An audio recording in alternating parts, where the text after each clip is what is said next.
చందమామ కథ. పిచ్చుకగూడు పొట్టిభూతం. పూర్వం రాజయ్య అనే వ్యక్తికి రూపవతి అని ఒక కూతురుండేది. రూపవతికి గల అందాన్ని బట్టే ఆమెకు ఆ పేరొచ్చింది. తన అందాల కూతుర్ని ఏమైనా సరే పట్టపు రాజుకిచ్చి పెళ్లి చేయాలని రాజయ్య ఉబలాట పడేవాడు. అతగాడి భార్య రాజు ఎక్కడా మనమెక్కడా, మన పిల్లని ఆయన పెళ్లి చేసుకుంటాడా, వెర్రిముర్రి ఆలోచనలకు పోక మన కులంలోనే ఎక్కడైనా ఒక పిల్లవాడిని చూసి పెళ్లి చేయండి అనేది. కాని అతడు మటుకు చెస్ నీకేం తెలుసు ఊరుకా అంటూ ఆమె మాట తోసేసి అస్తమానం ఈ సంగతే మనసులో ఆలోచిస్తూ ఉండేవాడు. ఇలా ఉండగా ఒకనాడు ఆ పట్టణం వేలే రాజుగారే అతడికి ఎదురయ్యి, ఏమిటో విశేషాలు అన్నారు. ఏమున్నాయి మహాప్రభు, మేమందరము ఏకులలోంచి నూలు దారం తీసి ఆ నూలుతో వస్త్రాలు నేస్తాం. మా అమ్మాయి రూపవతి అలా కాక వట్టి గడ్డిలో నుంచి బంగారు నూలు తీస్తుంది అన్నాడు రాజయ్య. రాజు ఆశ్చర్యపోయి, అట్లయితే మీ అమ్మాయిని మా అంతఃపురానికి పంపించు, ఆ చిత్రమేమిటో చూస్తాం అన్నాడు. రాజయ్య ఇంటికి తిరిగి వచ్చి భార్యతో జరిగిన సంగతి చెప్పేసరికి, అయ్యో కర్మమా, ఇలా ఇటువంటి విడ్డూర్పు కోతలెందుకు కోశారు, ఎప్పుడైనా విన్నామా కన్నామా, తిని కూర్చోలేక లేనిపోని బెడద ఒకటి తెచ్చిపెట్టారే అని ముక్కు మీద వేలేసుకుంది. ఓసి తెలివి తక్కువ దద్దమ్మా, మన పిల్లని ఏదో విధంగా రాజు దగ్గరికి పంపేయడందుకే ఈ పన్నాగం మన్నాను. మన రూపవతి రాజుగారి అంతఃపురానికి వెళ్లి ఆయన కంటపడిందంటే దాని అందానికి ఆయన ఆశ్చర్యపోయి గడ్డి మాట బంగారు నూలు మాట మరిచిపోతాడు. పెళ్లికి ముహూర్తం పెట్టమని పురోహితుడికి వెంటనే కబురు చేస్తాడు అంటూ రూపవతికి చక్కగా ముస్తాబు చేయించి గుర్రబగ్గీలో కూర్చోబెట్టించి కూతుర్ని రాజుగారి కోటకు పంపించాడు. రాజుగారు రూపవతిని చూడడంతోనే ఒక రాట్నం గంపెడు గడ్డి ఆమె ముందు పెట్టి, నేను మళ్లీ సాయంకాలం వచ్చేలాగా ఈ గడ్డి నుంచి బంగారు నూలు తీసేయాలి, తీయకపోతే జాగ్రత్త సుమా అని చెప్పి చక్కా పోయాడు.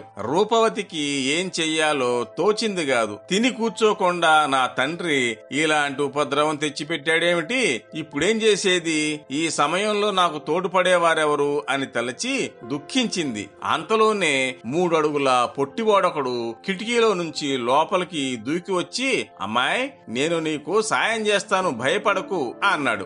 వాడికి 6 అడుగు పొడుగు ముక్కు, 2 అడుగుల పొడవున్న గడ్డము ఉన్నాయి. వాడి ఆకారం చూసి రూపవతికి మొదట భయం వేసింది గాని రాట్నం ముందు కూర్చొని కదురుకి గడ్డి పరకలు తగిలించి వాడు బర్రబర్రమని రాట్నం తిప్పి బంగారు పోచలు లాగుతూ ఉంటే ఆమెకు ఎక్కడలేని ధైర్యం కలిగి అమితంగా సంతోషించింది. ఇది చూసి వాడు, మరైతే అమ్మాయి ఈ గడ్డినంతటిని బంగారు దారంగా మారుస్తా, నాకేం బహుమతిస్తావు అని అడిగాడు. దానికేముంది, నా మెడలో గొలుసు తీసి ఇచ్చేస్తాను అని రూపవతి తడుముకోకుండా అంది. సరేనని వాడు గడ్డినంతటిని బంగారు నూలుగా లాగేసి ఆ పిల్ల ఇచ్చిన గొలుసు పుచ్చుకొని కిటికీలోంచి బయటకు దూకి మాయమయ్యాడు. సాయంకాలానికి రాజుగారు వచ్చి చూసేసరికి సాలెగూడి కన్నా ఎక్కువ సన్నంగా తీసిన బంగారు నూలు కనపడి ఆయన కళ్ళు జిగేలుమన్నాయి. ఇది చూడగానే ఒక దురాశ కూడా పుట్టింది. గంపెడు గడ్డి మాత్రం ఇచ్చానేంటి,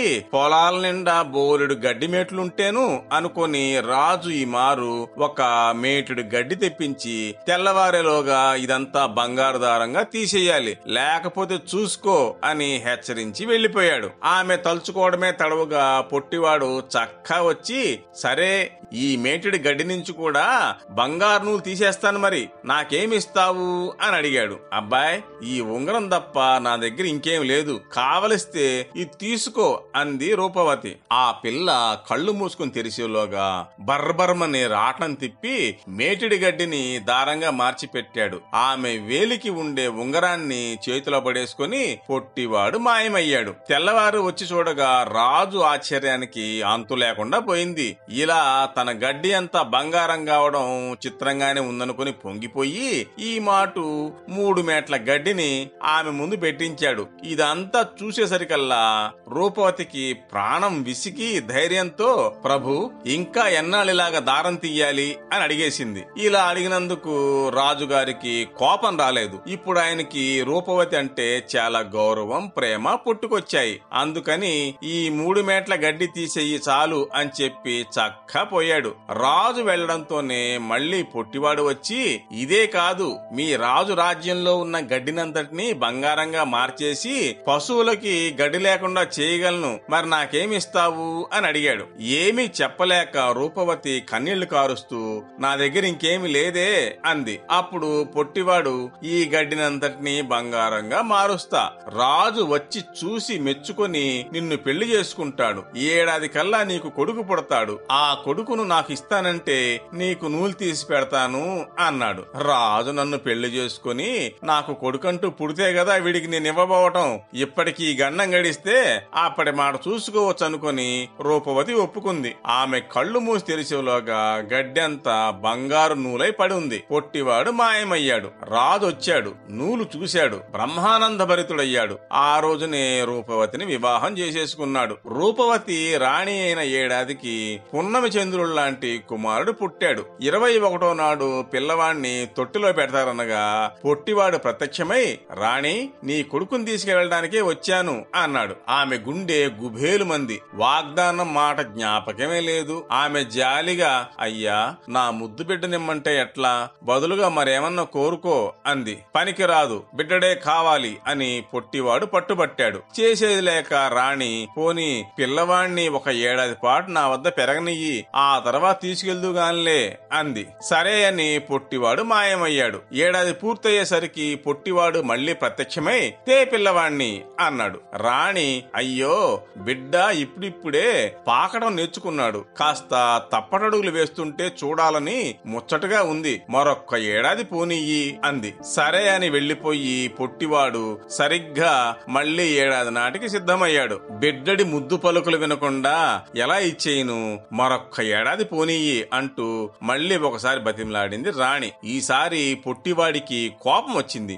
ఏవమ్మోయ్, నీకు వేళాకోళంగా ఉన్నట్టుంది చూస్తే, నేనెవననుకుంటున్నావు, భూతాల్లోకెల్లా గొప్ప భూతాన్ని, నా కర్మం గాలి మా వాళ్ళకి నాకు పేచీ వచ్చి ఇలా వచ్చాను గాని, లేకపోతే భూతాలన్నిటికీ రాజును కావలసిన వాణ్ణి, నాకు కోపం తెప్పించావో నిన్ను నీ బిడ్డని అందరినీ మింగేస్తాను తెలుసా అన్నాడు. అప్పుడు రాణి, భూతరాజా మీ వాళ్ళకి నీకు ఎందుకు పేచీ వచ్చింది అని మాట మార్చడానికని అడిగింది. వాడి కోపం తగ్గి, నా కర్మం గాలి నేను నిద్రపోతుంటే ఆ పిచ్చుకలు ఎక్కడా చోట్లేనట్టు నాగడ్డంలో గూడు కట్టుకోవడం ఏంటి, అయినా ఎందుకులే నీకు గొడవ, మళ్లీ వస్తాను, అప్పుడు నీ పిల్లవాడిని ఇచ్చేయాలి సుమా అని కారాఖండిగా చెప్పి చక్కా పోయాడు. ఏడాది ఇట్టే గడిచిపోయింది. రాణిగారి అబ్బాయికి మాటలు వచ్చేశాయి. భూతం ప్రత్యక్షమై గడ్డం సవరించుకుంటూ, ఇచ్చే పిల్లవాణ్ణి అన్నాడు. ఏం చేయడానికి ఆమెకు పాలుపోక కంట నీరు పెట్టుకుని పిల్లవాడిని చూడడం మొదలుపెట్టింది. పిల్లవాడు మాత్రం ఇంటి దూలం కేసి వేలెట్టి చూపుతూ, అమ్మోయ్ పిచ్చిగూడు పిచ్చిగూడు అన్నాడు. ఏమిటి చెప్పమా అంటూ రాణి దూలం కేసి చూసేసరికి అక్కడ ఒక పిచ్చిక గూడు కనపడగా ఆవిడ కూడా, అవునరా నాయన పిచ్చిగూడు అంది. దాసి వాళ్ళంతా ఒక్క మారుగా, అవునండి అమ్మగారు, పిచ్చిగూడు పిచ్చిగూడు అన్నారు. దాంతో పొట్టివాడు కళ్ళెర్రజేసి, ఏమిటి నన్ను పిచ్చిగూడు అని ఉడికిస్తున్నారా, మీకు ఈ పోయే కాలమే వచ్చిందా, మా భూతాలు నన్నిట్లా ఆట పట్టిస్తున్నాయనే కదా అక్కడి నుంచి నేను వచ్చేసింది అని బొబ్బలెడుతూ అరిశాడు. పిచ్చికగూడు అంటే ఆ పొట్టివాడు ఉడికిపోతాడని తేలిపోయింది. ఆ మట్టున పిచ్చికగూడు పిచ్చికగూడు అని రాణి చప్పట్లు జరిచింది. ఈ మాట అందిపుచ్చుకున్న దాసి వాళ్ళందరూ పిచ్చికగూడు పిచ్చికగూడు అంటూ ఎగతాళి చేయడం మొదలుపెట్టారు. పొట్టివాడికి ఉడుకుబోత్తనం వచ్చేసింది. నన్ను మీరిట్లా అవమానం చేశారు కనుక మీ గుమ్మం ఎక్కనే ఎక్కను అంటూ చక్క పోయాడు. పొట్టివాడి పీడ వదిలిందని రాణి సంతోషించింది.